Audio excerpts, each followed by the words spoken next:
Guillaume, bonjour, Guillaume Hubert. Bonjour Eric. Voilà, c'est ton nom de praticien. On dit praticien pour ton... C'est ça, on va dire praticien. On va dire un coach surtout, mais un praticien, tu peux aussi. Alors, dans ton t-shirt, au derrière dans ton t-shirt, si tu te retournais, on verrait préparateur mental. Effectivement. Donc là, c'est une partie de mon travail aussi, préparateur mental pour sportifs. Mais je vais faire aussi du coaching mental, du coaching de vie pour particuliers et coaching pour entreprises. Alors, préparateur mental, ce qui n'est pas du tout coach sportif. Hein, Non, je travaille que sur le mental avec des sportifs sur cette particularité-là. Alors, c'est intéressant d'explorer justement ce que tu fais. On va expliquer un peu de manière générale en quoi ça consiste. Bon, c'est ce qu'un coach, mais coach mental, qu'est-ce que c'est? Est-ce que tu peux nous donner des exemples et quel est le genre de personne que tu rencontres et que tu aides? Alors, sur le coaching mental, je vais avoir toute personne. Donc, quoi qu'il arrive, ça peut être des sportifs, comme ça peut être des enfants, comme ça peut être des particuliers ou en entreprise. Le mental, ça veut dire que tu as dans ta tête un certain nombre d'informations et de potentielles ruminations, des pensées négatives. Donc, le but, dans la gestion du mental, des pensées qui tournent, etc. Donc, dont on n'arrive pas à se libérer. Exactement. Donc, je vais essayer de te donner les clés pour arriver à moins ruminer ou à avoir des pensées positives. Donc, le but du coaching mental, c'est quand j'arrive à gérer mes pensées, je vais forcément arriver à gérer mes émotions. Quand j'arrive à gérer mes émotions, je vais sécréter des hormones qui vont être plus positives. Et donc, je vais impacter à la fois mon corps, mais je vais à la fois impacter ma vie. Donc, le but est de te donner les clés pour arriver à penser positivement. En parlant tous les deux, c'est vrai que tu m'as fait réaliser quelque chose de très important finalement que tout le monde devrait savoir, qui est presque très important dans la vie. Dis-moi. C'est qu'on peut se faire beaucoup de mal en ayant des réactions assez impulsives finalement.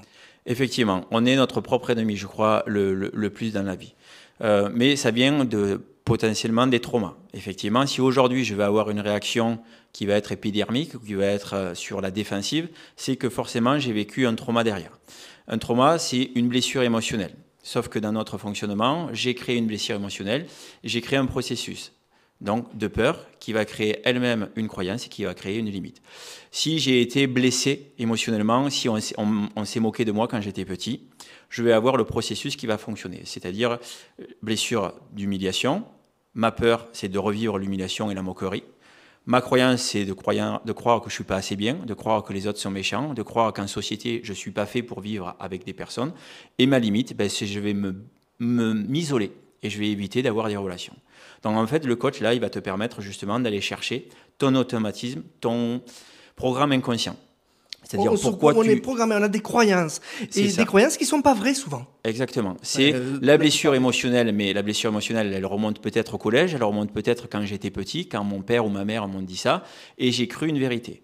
Donc mon cerveau, il a fait juste un programme inconscient qui est une addition d'une douleur avec une croyance. Et ça, tu le vois souvent, de gens de 50, 60 ans qui ruminent quelque chose du collège. Alors, on ne juge pas, bien sûr, mais l'idée et le but, c'est de s'en libérer de ça. C'est effectivement ça. C'est-à-dire que j'ai beaucoup de personnes, que ce soit mais de 20 à 60 ou à 65 ans, c'est le plus que j'ai aujourd'hui. Mais on peut le faire à tout âge. On peut le faire à tout âge. Mais globalement, on essaye d'avancer dans sa vie. Il y a des questions qu'on se pose. Et c'est souvent la quarantaine, puisqu'on a la fameuse crise de la quarantaine. Et la cinquantaine. On peut s'embêter à ces âges-là. Hein. Voilà. On a envie normalement de récolter les fruits de ce qu'on a semé et de plus s'embêter. Donc on va changer certaines façons de vivre.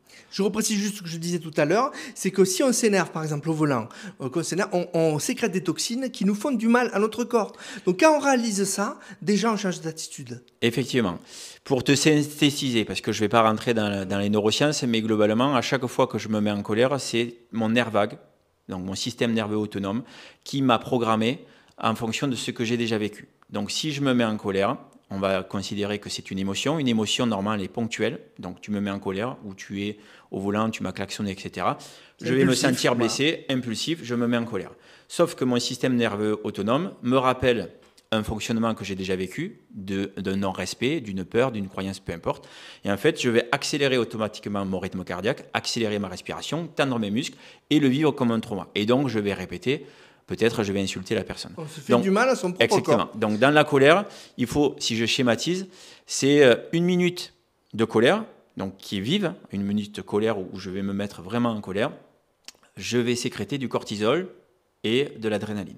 Ce cortisol, mes défenses immunitaires vont mettre, en fonction de l'impact bien sûr, ça peut être de 10 minutes, mais de 1 heure à 3 heures. C'est-à-dire que pour une seule minute de colère, mes défenses immunitaires vont mettre 1 heure à 3 heures pour les défendre de mon corps, pour les enlever de mon corps, pardon. Sauf que mon cerveau ne fait pas la différence entre ce que je fais et ce que je pense. Donc, si je suis en train de me mettre en colère contre une personne, et que 1 minute après ou 2 minutes après, j'y repense, que je vois mon collègue et que je lui dis oh, « lui, il m'a énervé », que j'en parle à mon compagnon ou ma compagne le soir 1 minute. Donc, j'y repense. Donc, mon cerveau ne fait pas la différence. À chaque moment que je vais y repenser, je vais resécréter l'hormone. Donc, ce qui veut dire que de 3 ou 4 minutes de colère, je peux passer à, 4 heures ou 12 heures de cortisol, et donc je vais me blesser moi, je vais me mettre en colère pour, au final, quelque chose qui est venu d'une personne extérieure, et c'est moi qui garde cette émotion de colère. Quand on arrive à écouter cette analyse, tu l'as fait avec moi il y a quelque temps, on arrive à fonctionner différemment parce qu'on se place sous un autre angle, on se dit je peux me faire du mal, donc là je choisis de plus me faire du mal. C'est ça. En fait, le but du coaching, c'est de se rendre compte que je suis mon propre ennemi, comme je te disais tout à l'heure. Donc le but, c'est de rendre compte. De en fait, voilà, le but, c'est à chaque fois que je me mets en colère, c'est de me donner des clés. Ça peut être le mot cortisol, ça peut être arrête, ça peut être je vais faire une action pour me rendre compte qu'en fait, je suis en train de me blesser moi-même. L'image du charbon ardent que certains thérapeutes peuvent dire, c'est comme si j'avais un charbon ardent dans la main, je passe plus de temps à me brûler moi qu'à le jeter sur la personne qui m'a brûlé.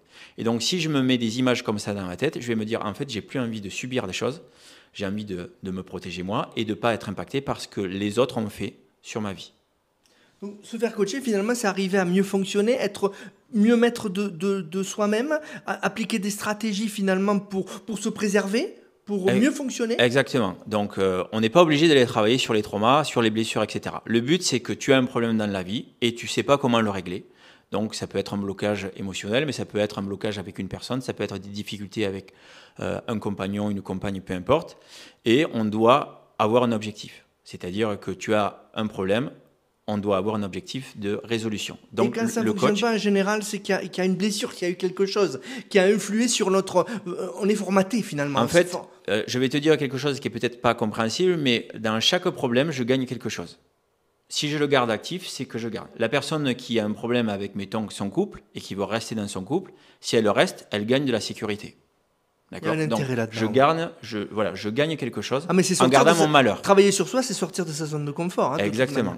Donc, le but du coaching, c'est de trouver la stratégie qui te permet d'arriver à ton objectif et en le réussissant. Donc, c'est un plan d'action. Il y a du concret. Oui. Il y a du concret. Je suis un axe de motivation et pas de père fouettard, mais je vais essayer d'épauler et de bouger la personne quand elle va procrastiner ou quand elle ne va pas y arriver ou qu'elle a peur d'y arriver.